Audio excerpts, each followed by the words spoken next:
Alright, guys, so let's move right along to Puppet Master 2 from 1990, directed by Dave Allen. Don't know anything else he's done, didn't really look into it. So let's hop into it. This is going to be like a pretty blind watch because I haven't watched the sequels to Puppet Master in a long time.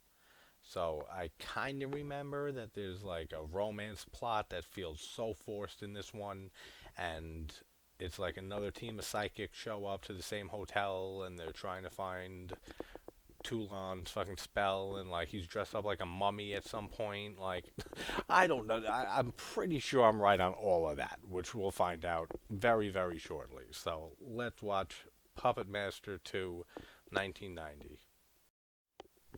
So we have the puppets that get to a cemetery and they pour some potion over Toulon's dead corpse and resurrect him. And how did these puppets get to the cemetery? They walked all the way there. Did they hitch a ride? Did they do a Chucky and pretend that they were like left behind in the car and like an Uber, like he said in season two, like recently, or any of this? Like none of this makes sense right off the bat. Of course, I mean this is a fucking full moon picture, but how'd they get there? How far is this fucking cemetery? Like, was he buried right there, or like I really don't get it. So none of that works in any way, shape, or form. How the puppets got there, but they got there, and now Toulon's brought back from the dead. And then the music kicks in, and with the theme song again, like the same main theme of the score from the first movie. The instrumentation is a little different. Like it sounds a little bit different. There's different instruments playing different melodies and stuff, and differentiating it a little bit from the first. I almost lost my breath. The first movie, but still sounds awesome. And it again just fits and sets the tone and fits the film so well. Awesome stuff. So we have this new group. They're like a group of psychic researchers, and Alex from the first movie. They said that he pretty much lost his mind and said that he experienced what he experienced in the first film here at the hotel. So now they're here at the same hotel, which is, I would say, is pretty iconic. The setting here for at least these first two movies. I forget if it takes place here again in the third film, but it's a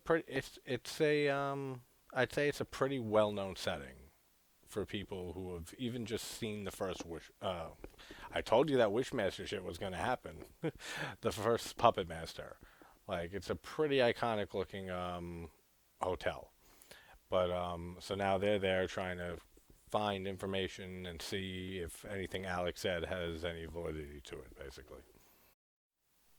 Speaking of Buck Flower recently, and just speaking of Wishmaster, when I fucked up Puppet Master, we got Buck Flowers here in a little small, tiny little role here. But he was on a farm or something with his wife, and they have electrified fences they're putting up because they said that like some of their cattle and their animals and stuff have been getting mutilated in the middle of the night. But always cool to see Buck Flowers. And I might add, one of the few times in a long time that I've seen Buck Flower not in a homeless role, like I was saying in the Wishmaster video. He's usually always a homeless guy or a drunk or a homeless drunk or something like that. He's a farmer here, so he's moving up in his life. He's moving up in the world. Redhead is cute. I know already, like the dialogue is so bad compared to the first film, especially. Like the acting is decent at best to pretty bad.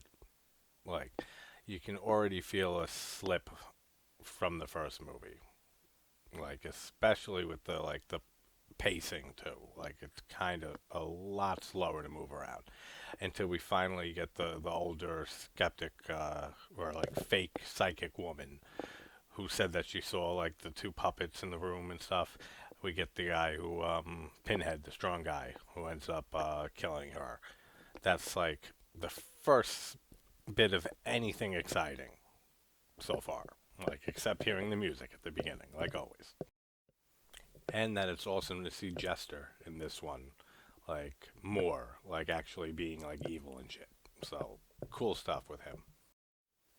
The shot of the two characters seeing Tunneler on the security footage, the cameras they set up, that's a cool shot. I really like that of having Tunneler just like standing there and then walking into the room. That's a really cool shot.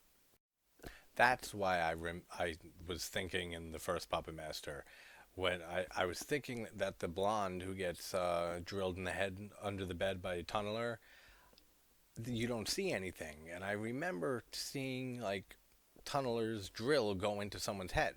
And it's from this one. It's from Puppet Master 2. When he gets on the bed and he goes to the guy that's sleeping and he just runs right into his head with the drill and you see it like go into his head. Looks really cool. Like I remember that the gore gets upped like a decent amount, like with this one and the third one. I don't remember beyond that, like I said, but looks really cool. Then the guy like just beating the shit out of the puppet, beating the shit out of Tunneler, like just smashing him over and over and over again. Really cool stuff. And like the aftermath effects, like the makeup effects on whatever his name is, who got drilled in the head, really really cool. Like the effects look really really above average for this, especially for a full moon picture, which I keep saying. Thinking a doll in 1990, thinking that it can run chemically since there's no gears or anything inside of it. I fucking knew it that there was a guy, Toulon, dressed as a mummy in this shit. It's more like the Invisible Man, honestly, because he has like glasses on with the hat and stuff. But I fucking knew he had bandages all over his face. So I have to stop doubting my memory on film because I definitely remember my shit 99% of the time. And they don't think this is anything weird at all. Like not one bit. That there's a guy with fucking bandages all over his body. Like, are you serious? Like, like no reaction to this at all. Doesn't think this is strange. I don't fucking know. This is so fucking weird. So Buck Flower is dead. He by a leech woman, and she put all the leeches all over him. And then Moo Moo woman, the woman in the woman in the Moo Moo, the wife, she gets up and she ends up going into her living room, and then she starts hearing fucking noises, and then she sees the leech woman, and then she sees Blade, and then Torch comes out of nowhere for the first appearance of Torch in the series so far, and he just fucking torches and lights her ass on fire and sends her to fucking hell. It's fucking awesome, and I love that there's this small little shot right before Torch like fucking shoots his fire off. That Blade is like hiding behind something, and he just comes out like to fucking like see it. It's so funny, like awesome scene. Chester's sad face makes me sad. I do like Toulon's performance though in this, like best performance in the movie, like by far. But like kind of warming up to his Invisible Man look though. A little bit. It is kind of cool, but it is absolutely ridiculous that nobody thinks this is fucking strange in any way, shape, or form. That's fucking bullshit. Like 100%. But his performance in this is very, very good. Mephistopheles. That was the one I was thinking of. The one that I said Blade's my favorite, and then the one that comes like a little after the first movie. He's in this one, the one that's in the flashback with Toulon, and he's doing the marionette version of Faust, the play.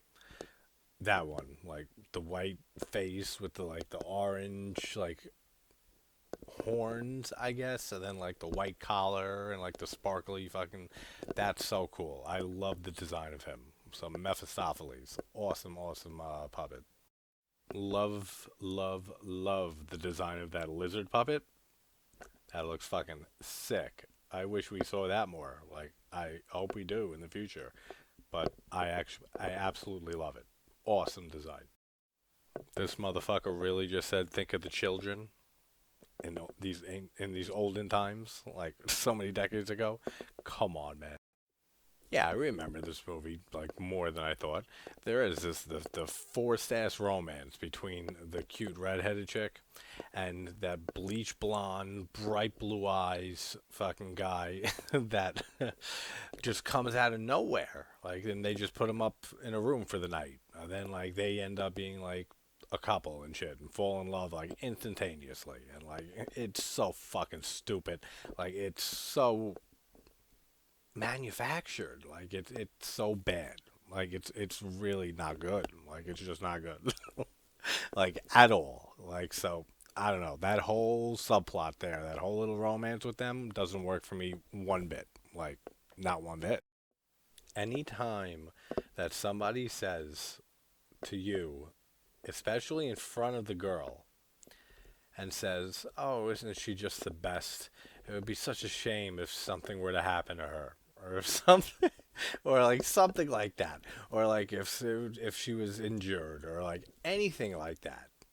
If you ever hear someone say that to you and your girlfriend or wife or whatever, that guy's a fucking serial killer, and you better get the fuck away as soon as possible, like as soon as humanly possible. That man is a killer, or a woman. It could be either. Equal rights. It could be either. But get the fuck away. No one says that for no reason other than them being a fucking murderer. Like, 100%. And Toulon just said that about, like, the redheaded woman right in front of her manufactured love interest here. And he just, like, shakes it off. Like, he doesn't, like, think that's odd in any way, shape, or form.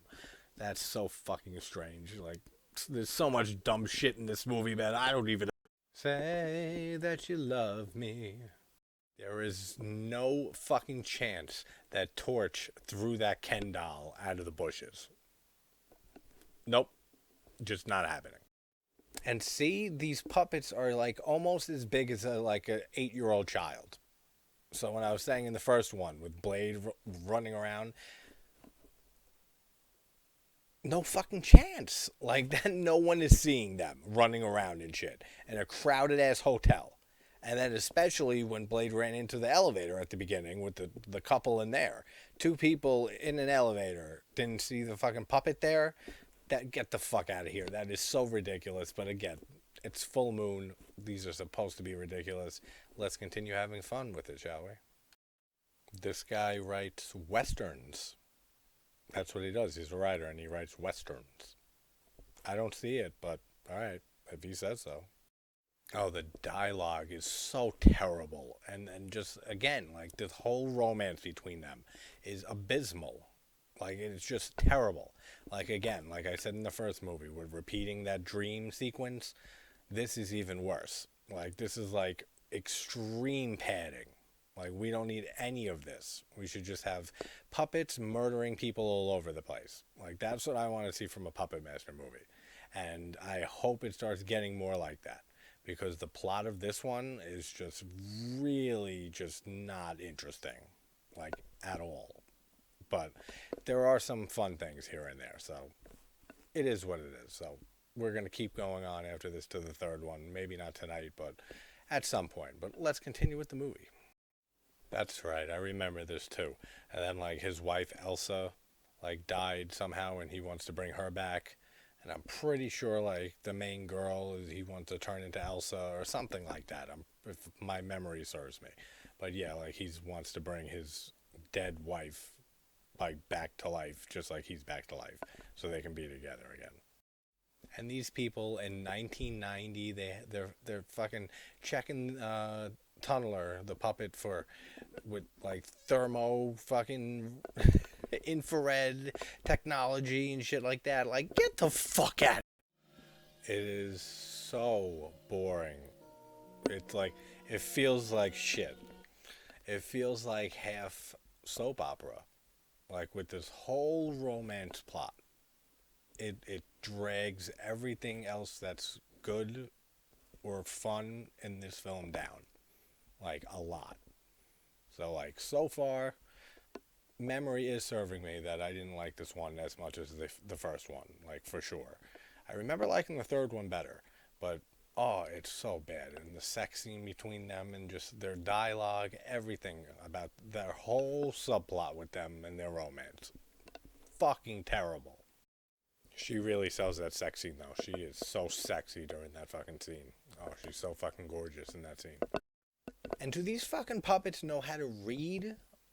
Like, is that a thing? Like, because this is going to be like an ongoing thing, like doing this franchise. Because, like I said, I'm not a big fan, and I don't remember anything really past this movie at all. So I don't know the rules. So, can they read? I'm guessing they can read because they go out and fetch ingredients for Toulon. So how do they know how to pick out ingredients and shit like that? Like they have to be able to read, but where do they know like to go down to the Home Depot or go like down to wherever store they got to go to like to get all these ingredients? Like I don't know how any of this works. It doesn't really fucking matter, but it's fucking hilarious. So I have to ask. I have to make these observations, and I must question. I do like his whole laboratory and stuff. It looks pretty cool. It has a cool like feel to it.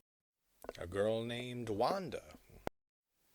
When Wanda leaves the room, and then she hears Lance screaming, and runs back in, and then you see Blade there, and he chopped Lance's neck and like his face all up, and like slit his throat, and then he like full on jumps off the bed and just fucking beelines it, like runs full speed at Wanda and starts hacking her face up and stuff.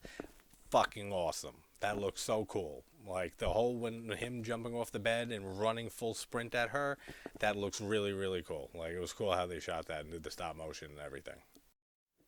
All right, those mannequins are fucking creepy. God damn it. I love how Torch's eyes glow red before he shoots his fire, and he just shot his fucking flamethrower at the dickhead romance bullshit guy, the blonde. And I was like so happy for a second. I was like, oh, finally, this dickhead is gonna just burn alive, and I don't have to see him anymore. And he fucking rolled off the bed at the last second, and he's alive somehow. Fuck you, movie. Yeah, see, he's telling her, Toulon's telling the main chick, the redhead, that she has to remember that she's Mrs. Andre Toulon, and so he wants her as his ex-wife or wife who died or whatever. Come on, man. We have Pinhead attacking the blonde douchebag. We have fucking Blade attacking the douchebag. No one could kill this guy. Like the one guy that's just so annoying in this movie. Like they can't kill him. Like because the plot demands it and needs him to make it to the end somehow, for some reason. Oh man, I just want him gone. Like this fuck. The makeup effects and stuff on Toulon, though, like without the bandages, they look pretty cool. Like, no real complaints there. Not excellent or anything like that, but they look cool. So the puppets brought him animal brains. So see, they're stupid as shit. They can't fucking read, or they don't know what the hell they're doing. I told you, there's no fucking way that these puppets know what they're doing. But the person, the body that he puts himself into, like after drinking the potion, like with the bugged out blue eyes, pretty creepy looking. Not gonna lie. Like now, is that like supposed to be the Frank? Not Frank. I'm thinking of what the fuck's the name of the show? Shameless, Frank Gallagher. Um, the Gallagher from the first movie. Is that supposed to be him? Like his corpse that's like looks fucking weird, or a mannequin based off of him or something like that? I don't know. But they gave him fucking animal brains, which is hilarious. And again, this motherfucker says you all it's that simple. You drink the potion, whatever, and immortality. He says word. That's what the word he uses, immortality, which means that he cannot die. And that's what I said in the first movie. I said, isn't it supposed to? The guy said, I want to live forever, Gallagher. And that's why he came back to life and used the Egyptian spell to bring him back to life. So how can he die? I don't get that. So all of the puppets turn on Toulon and Torch ends up just burning the shit out of him to death. Which again, immortality, but he can die. I don't get it. Then we see Jester with the goblet with the potion, and he walks past the corpse of the old fake psychic from earlier, her dead body. But then that's all we see. And then it cuts to their stupid romantic shit at the end here. So does that imply that he's going to give that potion to her and bring her back to life? Like I said, I don't know the future of what happens in this franchise. So interesting to see if that goes that way. I know the next film, 3, is a prequel to the first movie. I forget if 4 is, but I wonder if they ever go back to this. Or if it was just something they had planned and didn't go through with it. Or I have no idea. But, like, interesting that that shot exists. Like, I wonder what that's supposed to mean. Yeah, so I should have waited like 5 minutes before I said any of that. So yeah, that's what happens. Jester gives the potion to Camille, her name is, to her body and brings her back to life, puts her into the female mannequin. And then, what a ridiculous ending. We have the female mannequin driving the puppets to some school for like teens and tots and shit, so they can like enchant the children and do some weird fucking old Egyptian style reanimation crazy shit with them. I don't know. So we'll find out eventually what happens if they continue that storyline at all. But that those two mannequins look creepy as shit, like they really do. But overall, like nowhere near the first film for me, and trust me, like I'm not a huge Puppet Master fan, like I said. So like even with the first movie, like I really enjoy it, but I don't think it's a great movie or anything like that. But this one has a lot more pacing issues. Like it's very slow at times. There's too much of this stupid forced manufactured romance between the lead redhead girl and the dickhead blonde who just appears out of nowhere. It's just annoying. It feels like a soap opera, and I just want to see more dolls or puppets killing people. And it's still a fun watch, but it is much slower. So decent rewatch, not bad. So moving on to the third one, might have it up in a few hours, might have it up, I don't know, tomorrow. So depends. But wherever you're from, hope you're having a good morning, good night, and I will talk to you guys soon. Take care.